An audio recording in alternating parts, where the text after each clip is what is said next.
Hi Steve, good session yesterday, hope you found it helpful. I'm just going to run through a couple of points we discussed in the session. First and foremost, we need to try and make sure we control the club face better.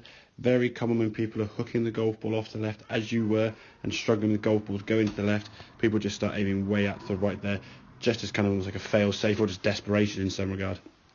So we can start trying to aim a little bit more square to target. And then in terms of your practice, what we've got to try and feel now when we're coming into impact is that the hands are actually leading the club face into the golf ball. We're not sort of flipping it and using our right shoulder. If we look on the left-hand side, but now again, I'm kind of face on to your target line here. You can see obviously the ball a long way back in the stance because of the fact you're aiming so far to the right. As you get to the top of the backswing here now, not a bad movement to the top here now, but then that right shoulder now starts dropping down quite steep. The left foot you can see starts sort of pivoting and rotating, trying to get that club kind of back round to get the ball somewhere towards target because you're aiming so far to the right anyway. And as you come in the golf ball now, bit of a flip there with the hands. See the club face now ripping over the right arm, ripping over the left arm, closing up that club face quite a bit. And just producing a lot of right to left spin on that golf ball. So the feeling you want to try and have now when we get to the top of that backswing, that right shoulder now is staying back and the hands are going to lead through impact. So you come back to the golf ball now, and you come back into impact, you can see here now from sort of where your left hands are, they're slightly ahead of the golf ball.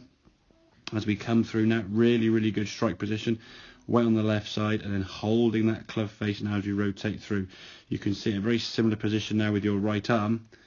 The glove hand, or the glove hand, shall we say, is still visible, okay? Now from here, once you get to sort of this position, that you'll be able to release and let the club hinge over the shoulders as normal, but much more control of the club face as you're coming back into impact, ball flying a lot straighter and a lot further. Now actually in terms of your practice, like I say, get down the driving range, aim at the target, square with everything if needs be, put some alignment sticks down or whatever it may be, some clubs, and then just focus on trying to bring that club back in the ball, aiming to the right. So we're just going to get the feeling of more club control.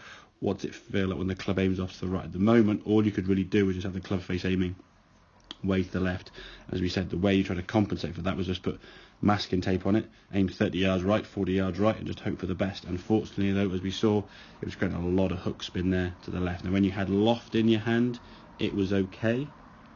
You put longer clubs in your hand, hybrids, irons, and drivers, you're going to really struggle with that lack of loft on that golf club. So get that club face control better, get those hands leading that club face back into impact. I'm sure you'll find that ball flying a lot straighter and a lot further in long term once this move becomes a lot more comfortable and more easier for you to do. So I hope that all makes sense. Any questions, I'll just give me a shout, but I'll catch up with you soon. Cheers, Steve.